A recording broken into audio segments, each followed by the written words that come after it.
Hola, muy buenas tardes. Ya estamos en línea para hablar de su economía y como le anunciamos en el programa anterior, hoy retomamos el tema de la logística de alguna manera, solo que vamos a referirnos particularmente a la resolución 56 de 2024 que establece el ordenamiento del comercio mayorista para micro, pequeñas y medianas empresas privadas, así como cooperativas no agropecuarias que tienen aprobada esta actividad como principal o secundaria.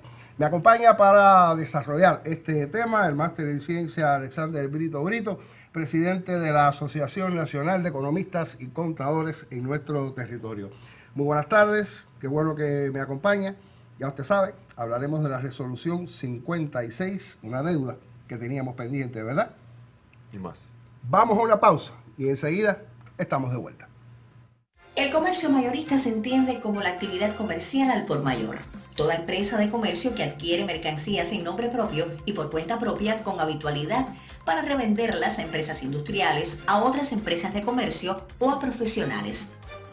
En Cuba, con la participación de agencias gubernamentales o a través de mayoristas estatales, se le permitiría a los actores económicos no estatales utilizar la infraestructura, el transporte y los conocimientos comerciales de las agencias estatales.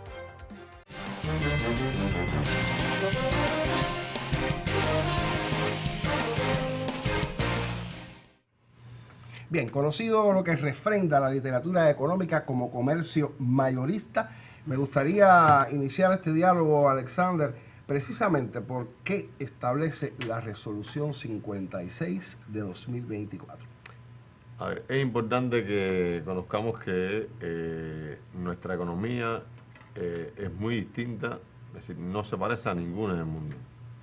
Y por tanto nuestro comercio interior tampoco. Es decir, es un comercio interior que toda la vida ha sido, digamos, organizado, dirigido y sustentado por el Estado, sobre todo del 59 para acá.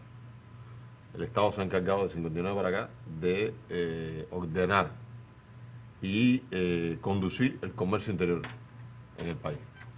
Esto a partir de las transformaciones que han venido sucediendo en la economía del país desde el 90, de la década del 90 hacia acá, aparecen los cuenta propias, aparecen los trabajadores por cuenta propia, empiezan a aparecer determinados actores en la economía interna a desarrollar sobre todo el comercio minorista. Todavía sigue el comercio mayorista bajo el dominio de la entidad estatal.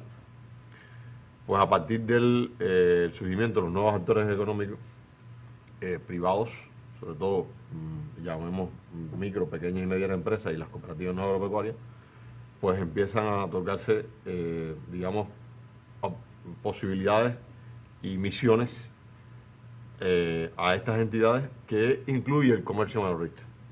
Y empiezan a existir un grupo de, digamos, de contradicciones, de enlaces un poco, digamos, no acostumbrados en la economía y en la distribución del comercio interior.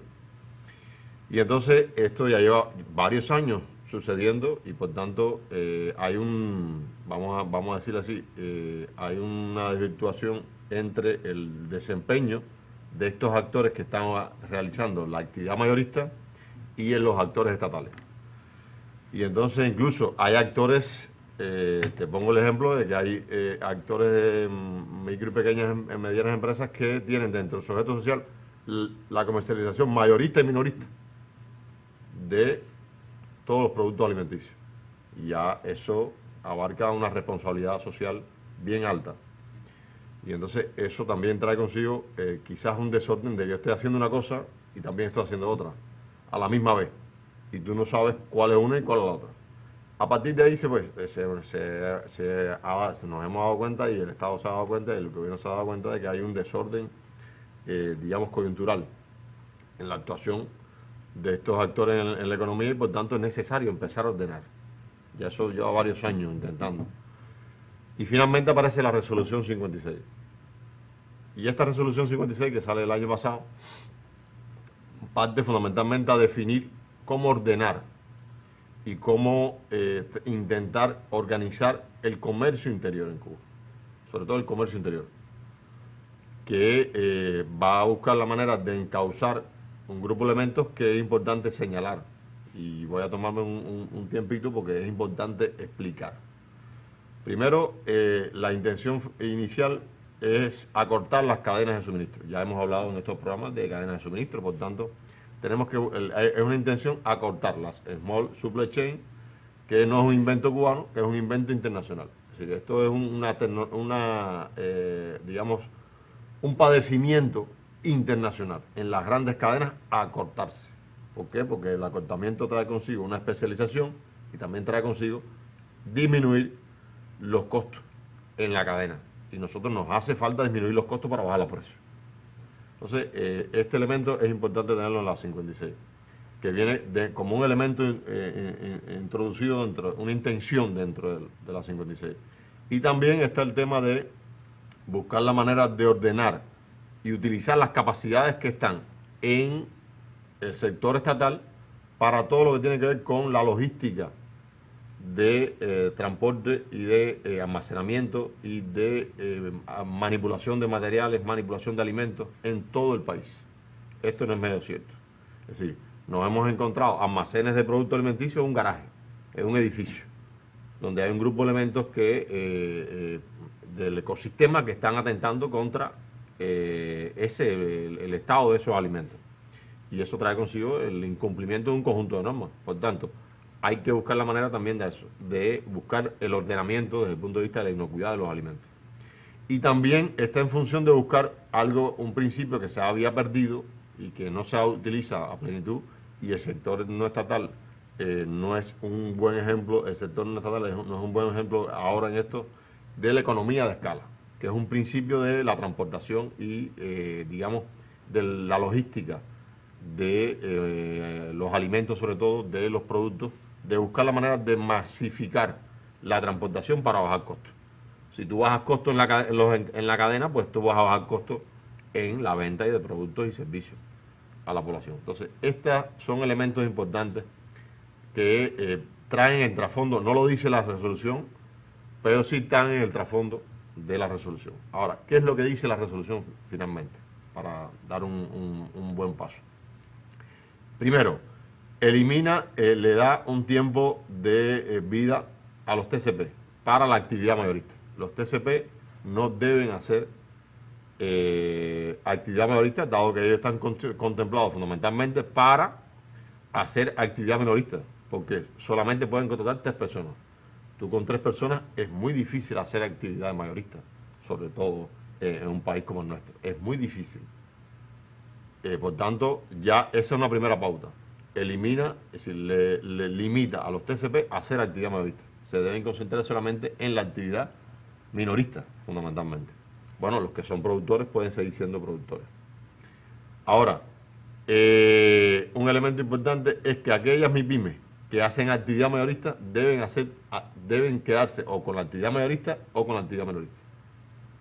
Ese es otro elemento que define claramente. Y también define de que los productores, aquellos productores que realizan determinados productos, pueden seguir haciendo actividad mayorista de esos productos, pero no de otros. Porque aquí habían actores que estaban haciendo una producción, pero además de eso, yo comercializo ron, cerveza, todo lo que aparezca por el lado. Y entonces la intención es que sí, tú vas a hacer actividad mayorista, pero de lo que tú produces. De lo que tú no produces no puedes hacer actividad mayorista. Por tanto, eso es un elemento distintivo también. De la misma manera habla de los proyectos de desarrollo local, que tienen que buscar la manera de ordenarse en la realización de actividades distintivas, sobre todo en la actividad minorista y no tanto en la mayorista. Y entonces define algo importante, que ya viene digamos, la tapa del pomo. Es decir, que los actores no estatales que importen mayoritariamente productos al país tienen que vendérselos a las entidades estatales. Y los minoristas, los actores que van a hacer actividades minoristas tienen que comprárselo a entidades estatales. Por tanto, van a existir actores económicos en un extremo y en otro extremo de la cadena. Los intermediarios de ese encadenamiento deben ser actores estatales. Entonces, esto va a llevar consigo un ordenamiento, la intención de un ordenamiento. Vuelvo y repito, la intención de un ordenamiento de las cadenas de suministro y del comercio interior en Cuba. una precisión, Alexander. ¿Puede una MIPYME dedicarse únicamente a la actividad mayorista? Sí, Sí. sí, sí. O sea, sí. el Estado asume este rol, de acuerdo con lo que plantea la resolución, pero hace la excepción de que una MIPYME que se especialice, digamos, en la actividad mayorista, que sea capaz de tener una especialización, la puede hacer. Perde. Lo que dice es O que... sea, a ver, permíteme, o sea, la puede hacer para asumir esa actividad mayorista y también, bueno, usted poder ir a esa unidad a comprar. No, sino que usted hace la actividad mayorista, pero en el exterior y tiene que venir Es decir, y toda... ubicar ese producto en una unidad estatal que sí es la que va a hacer la actividad mayorista.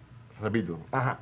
todos aquellos actores que hagan actividad mayorista tienen que venderle a entidades estatales.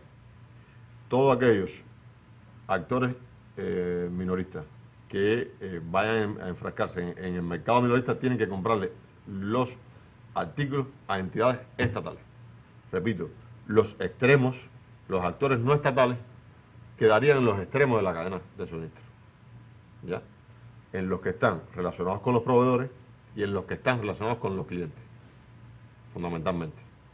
Bien, vamos a quedarnos ahí. Te propongo quedarnos en este minuto. Usted mantenga la sintonía. Enseguida estamos de vuelta.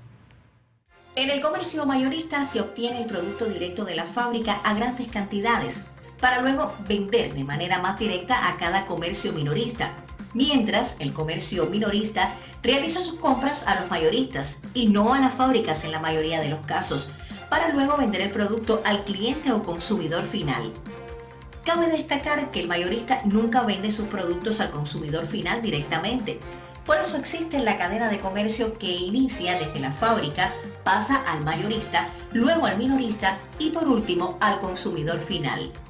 En resumen, la principal diferencia entre el comercio mayorista y el minorista es el tipo de clientes que atienden y la cantidad de productos que compran y venden.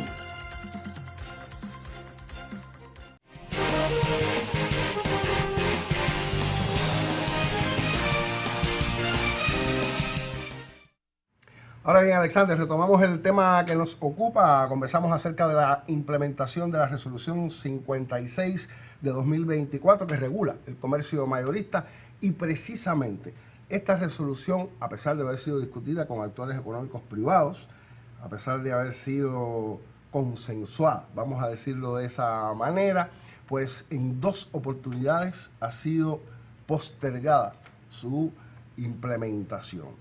Y ha generado no poca polémica entre los economistas propiamente y también entre las personas que de alguna forma ven limitada su actividad o perjudicada su actividad. ¿Qué ha sucedido en ese sentido? No tenemos condiciones para asumir este trabajo desde una entidad estatal o la situación económica del país propiamente nos obliga a postergar la implementación de este asunto. Como te comentaba al inicio, cuando te hablaba sobre las condiciones, los principios que trae esta resolución, pues un elemento importante para yo lograr que todos los actores que importen mayoritariamente productos al país o comercialicen productos mayoristas en el país, porque no solamente tienen que ser importados, pueden ser producidos en el país, puedan vender al sector estatal, a entidades estatales. Es decir, ahí yo tengo que garantizar ¿qué cosa? Un fondo financiero para poder garantizar ese pago. Y entonces, en un primer elemento es que el país no terminó, se terminó con un 70% del cumplimiento del plan de exportación. Por tanto, eso te da una balanza de pago que no está acorde con las capacidades que tiene el país para enfrentar una medida como esa. Para mí ese es el primer elemento. Y segundo, también hay un elemento que durante varios años la empresa estatal, sobre todo las comercializadoras, han tenido una bajo nivel de inversión en todo lo que tiene que ver con la tecnología de almacenamiento, la tecnología de transportación. Ahí tenemos el tema ferrocarril. La logística propiamente. Por tanto, vamos a hablar de la tecnología logística del país. Ha sufrido un desgaste en los últimos 10 años bien grande a partir de que no hay no ha habido un nivel de inversión. Para mí esos son los dos elementos fundamentales.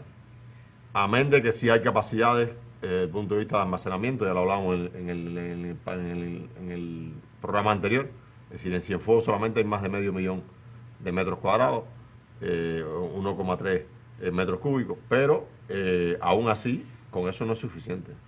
Es decir, también hay que denotar el tema demográfico, el tema migratorio, el tema de la fluctuación profesional. Por tanto, los profesionales han fluctuado de un sector a otro y eso también son elementos que hay que denotar.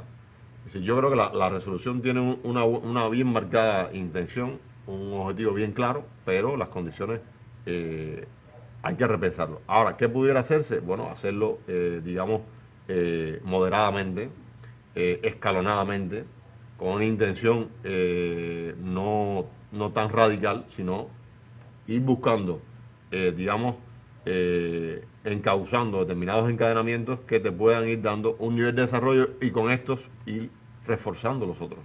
Porque sí hay algunos que sí se han mantenido. Pero yo creo que el comercio sí tiene que llevar un orden interior.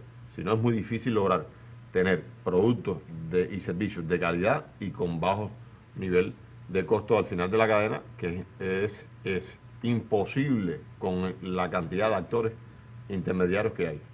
Es decir, es imposible. Y todo el mundo quiere ganar hasta su 30%. Entonces, es importante que el pueblo se merece un producto y un servicio con un menor precio. Qué bueno que has dicho este último elemento, ¿no? Todo el mundo quiere ganar, porque independientemente de la discusión que hay y que es lógica acerca de las condiciones que tenemos en este minuto en la economía cubana, yo creo que también hay un problema de disciplina.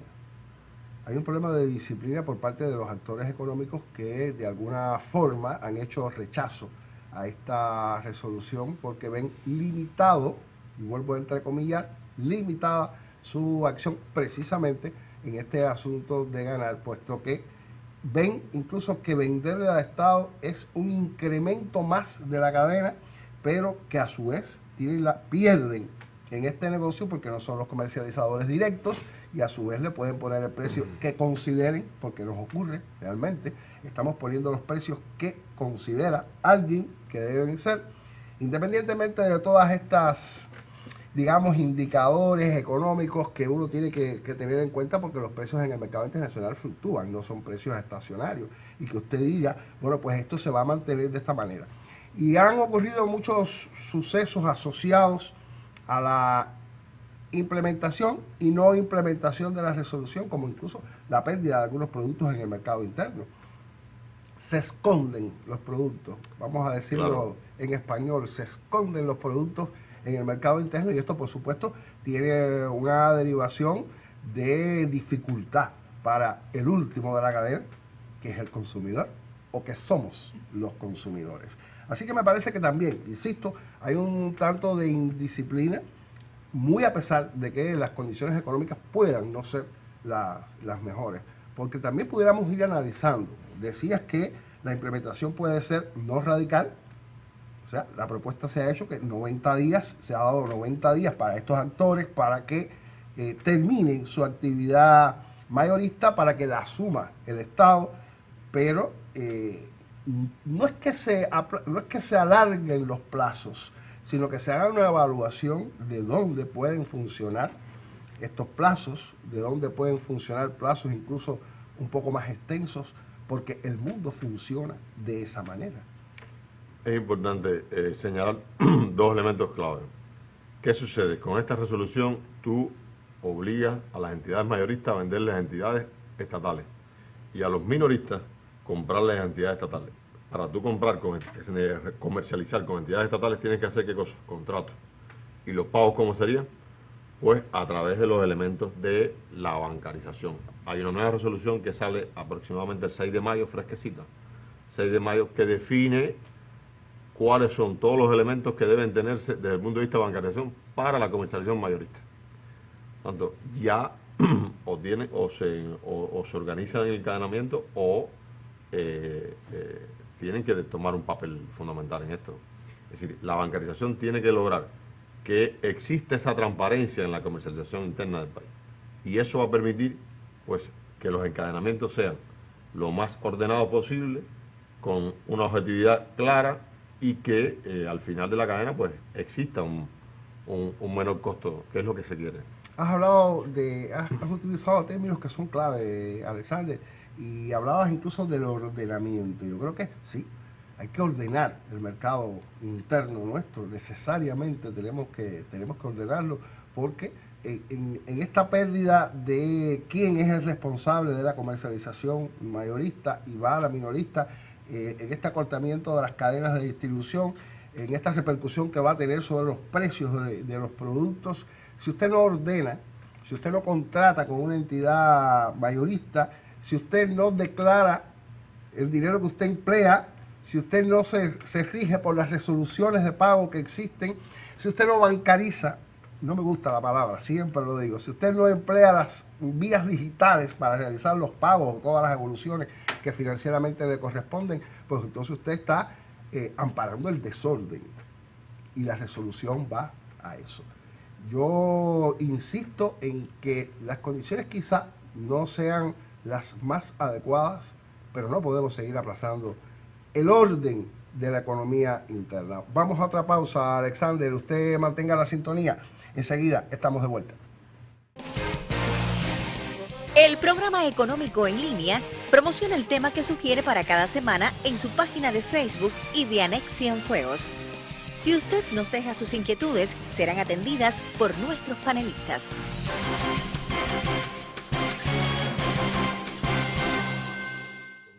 Bien, conversaba en lo que corría esta pausa, conversaba con el presidente de la ANEC, nuestro invitado en el programa de hoy, y damos continuidad, como decía al inicio, al tema de la logística y que deriva en la resolución, la implementación, que no logramos que se implemente, hay que hacer la salvedad. Se ha vuelto a aplazar la implementación de la resolución 56 de 2024, pero creo que también, independientemente de la disciplina de imponer las resoluciones como debiera ser, también hay que educar, hay que enseñar, hay que convencer a las personas, sobre todo a quienes participan directamente de lo que implica esta resolución. Y me gustaría saber qué se hace desde la organización de los economistas, teniendo en cuenta de que hay voces incluso que no creen en la resolución 56 como una solución de momento o una solución importante para ordenar el comercio interno.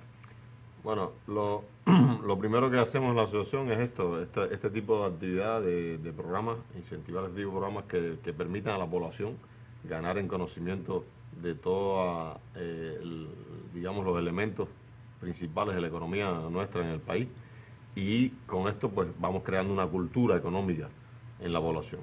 Una cultura económica que tiene que llegar a los gobiernos, Alexander, que son en definitiva los encargados de la disciplina de estos asuntos, ¿verdad? Yo creo que esa cultura económica tiene que estar en nuestras decisiones diarias, en todas las decisiones diarias, tanto de perfil familiar hasta territorial.